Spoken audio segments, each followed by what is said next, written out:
La start, numărul 14, Nichiforit Iris Bujetem, pentru care de legendă, proprietar al carului Bujetem, este domnul Constantin Prodaniu.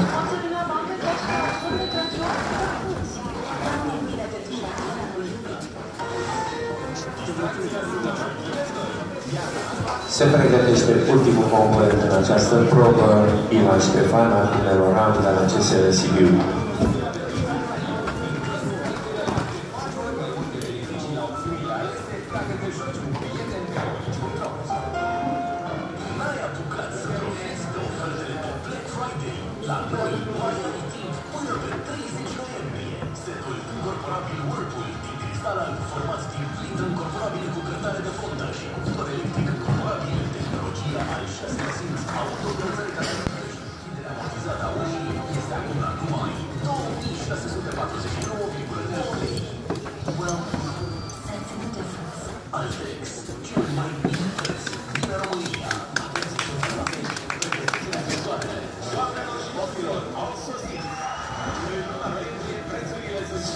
Rezultat: Nichiforit Iris Bujetem, 0 puncte penalizare, 44 de secunde, 39 de sutimi.